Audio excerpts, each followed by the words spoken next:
guest today is Moussa Habineza, founder and CEO of K-Engine. Moussa once pitched a bus scheduling and ticketing system to a bus company owner, despite lacking experience with large systems, showcasing his boldness and determination. Even during personal challenges, like his mother's funeral, Moussa maintained professional boundaries, teaching valuable lessons about entrepreneurship and respect. Starting from an incubator prototype, Moussa's vision has transformed into a market standard, with K-Engine's bus scheduling and ticketing system now used by 80% of bus operators in Rwanda. During the COVID lockdown, K-Engine's system data enabled the government to implement critical fare and fuel incentives, turning adversity into opportunities for growth and support within the industry. Here are lessons that Moussa learned while transforming the bus transportation system in Rwanda.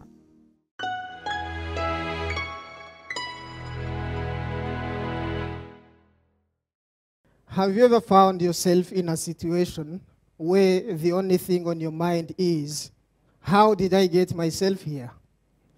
This is a question that echoed through my mind more than once on this incredible journey. Imagine standing in front of the Secretary of Commerce in Germany, or making a presentation to 26 head of state in Tunisia, or even discussing public transport technologies with this country's vice president. These were a surreal moment for me, a small town kid from Gisenyi, Rwanda, with no family history in tech or business. But today, I want to share with you the story of how I went from a humble background to facing this remarkable situation. It's a story of unforeseen opportunities, daunting challenges, and unwavering resilience. So, picture this.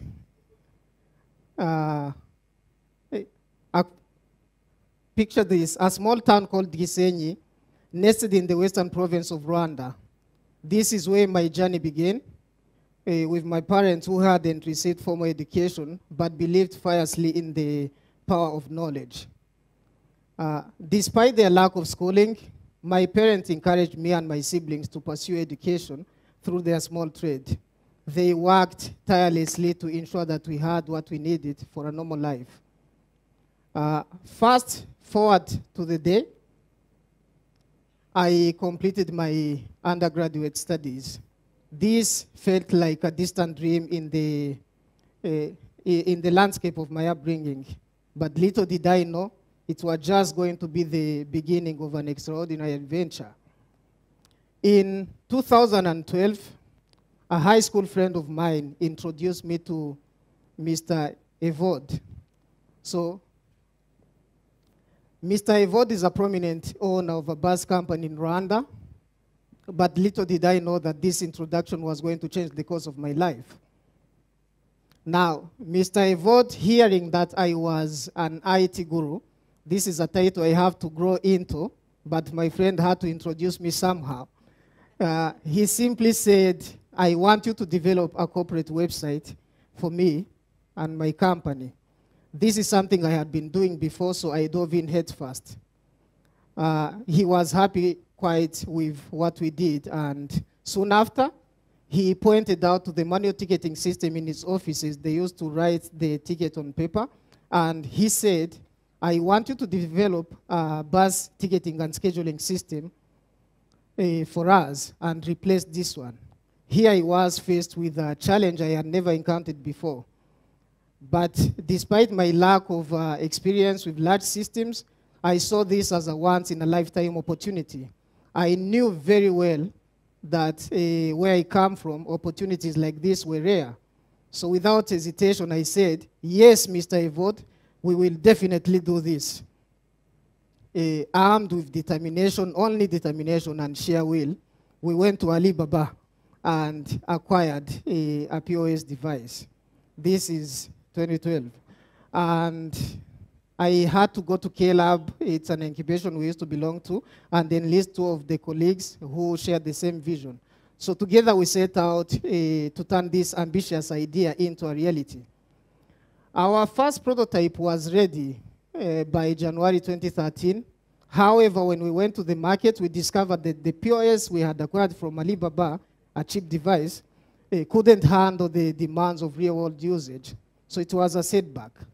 But we were very, very much determined. For the next 7 months, we went on a journey to develop a durable POS solution. We raised capitals, we scored the market, and poured countless hours into programming. So this is me and my friend back when, this is literally at midnight when we are testing the solution. You can see the POS in my hands. So finally we had, in August, a resilient solution that was in place. To us, it was a moment of triumph, knowing that we had overcome and seemingly insurmountable obstacles. This is actually the solution. Now we are testing it with the client on the ground. Mr. Evo's unwavering belief in our ability was pivotal. He took a chance on us even when our early attempt faced setbacks. It's individuals like him, really, who shaped the landscape for young entrepreneurs. Looking back again, I realized that there are countless people like Mr. Evo willing to take a leap of faith in the face of uncertainties. So they are the true heroes behind many success stories we get to hear. Then toward the end of 2014, I faced the loss of my mother, and this left a huge void in my heart. It seemed something I will never get over with. But with the grief, I had to navigate the demands of clients and the responsibilities of running a startup business. Like all entrepreneurs know, you cannot just shut down the business. So this was a delicate balancing act between personal loss and professional obligations.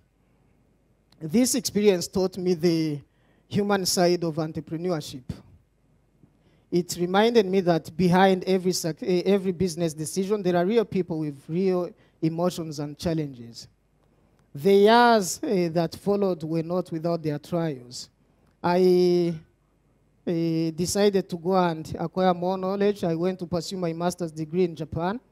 Then I left the company in the hands of, in the capable hands of my colleagues. Then when I returned from Japan, I again faced another loss of my father this time.